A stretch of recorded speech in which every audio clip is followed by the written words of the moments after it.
Hey everyone, I wanted to put a snare drum video together tonight to kind of talk about snare drums, and my whole point of this video is to hopefully save somebody money with it, with the prices on everything so high, especially music equipment. You don't need to go out and spend so much money if you're looking to get something good. If you just kind of do some research and or if you know someone that is either a musician or plays guitar or drums, it could be any instrument. You can definitely find a better deal somewhere just by kind of looking and doing some homework on stuff. But I wanted to put this video together to help people because it's hard out there if you're trying to play shows and have money to spend on gear and things like that. So I wanted to put this video together to show you the snare drum that I play on at my gigs, and then I also have two other snares that you can expect to not pay a whole lot for. You can easily find a marketplace for $100 or $200. More in line with a budget if you have. But I wanted to kind of set these up, and I wanted to play each one so you guys could hear the differences in sound. They all sound different, but they all sound pretty good, and will get you playing, and will get you making money at gigs and stuff. So that's kind of the point. So, but I want to go ahead and show you the differences in the three, and see if you guys can hear differences with them. So the first snare I'll go ahead and hit on is the one that I play on all the time. I've had this snare drum for probably 13 years, maybe a little longer, but it's a Pearl Master Series snare. It's made out of maple wood. It's a 14 by 6.5, and when I bought it new, I think I paid like $550 for it, which was a lot of money. I definitely spent some money on it at the time, and but I got my money out of it. I believe I play on it every show, so I just love the way it sounds. Um, and also on this demonstration, I'm going to go ahead and use these dampening rings to kind of help keep some of the noise down on hitting it and the vibration part. But this is my go-to snare. If I didn't have this one, I would easily play one of these two snares next to me.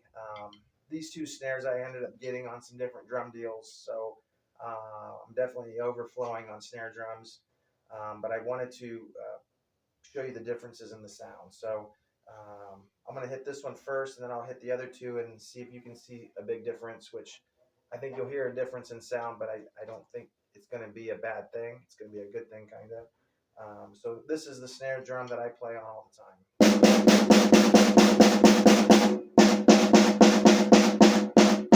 So I'm not sure how that sounded out there. It sounds really good to where I'm at. So I'm going to go to the next drum here, and I should say that these two snare drums are from the '70s era, and they're Premier. The maker is Premier.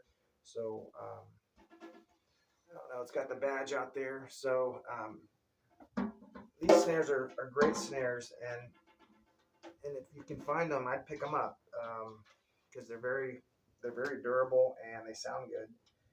And a lot of these snares are called student snares, which means that back in the day or anytime, these high school kids would have these student snares that they practice on in their bands and stuff like that. So that's kind of what I know about them. But so I'm going to do the same thing with this drum. I'm going to put this ring on it so it can kind of dampen some noise, and I turn that snare off. So, and this snare drum has kind of a cheap head on it. I would definitely change this head out to make it sound even better. But here's this one.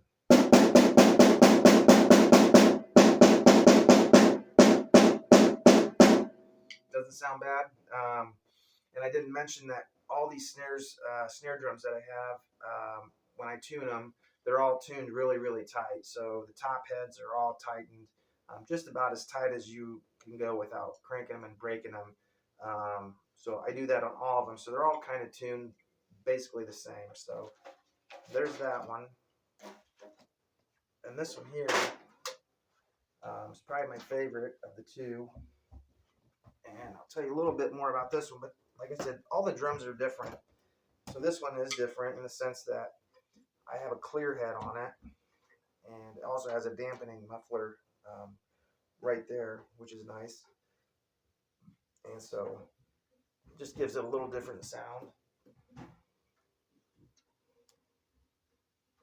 If I can figure out how to do this, that'd be great. There we go.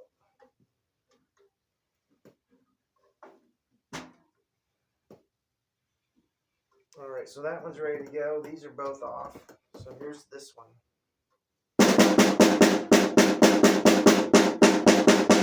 So I really like the sound of this snare. I like it more than that one. It just sounds really good. And I think the key point is that you can find one of these snares for like $100 on Marketplace or in different types of settings where you can get some things used. eBay would be a good place to start looking. Also, but usually you can find this kind of drum on a Marketplace setting, and you can expect to pay anywhere from $100 to $200 maybe. But so yeah, that's all I wanted to do. You don't need to go out and spend $900 on a snare drum. Save your money and put it towards something else. And I would also say that if you're looking to get into spending money on buying gears, find someone that maybe's already has been playing and has gear, and maybe they can help you make good choices on what you spend your money on. Because right now it's like the prices are just so outrageous, and my thing is I don't want it to deter people from learning how to play and getting into music and joining bands because they can't afford to. So there's definitely a way to find the instruments you need, and you can get them at the best price possible. So here's this snare. Doesn't sound bad. There's this one I think sounds the worst, but it doesn't sound too bad. There's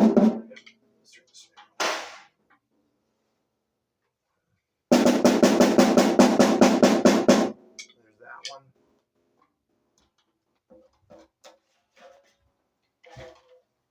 And here's this one.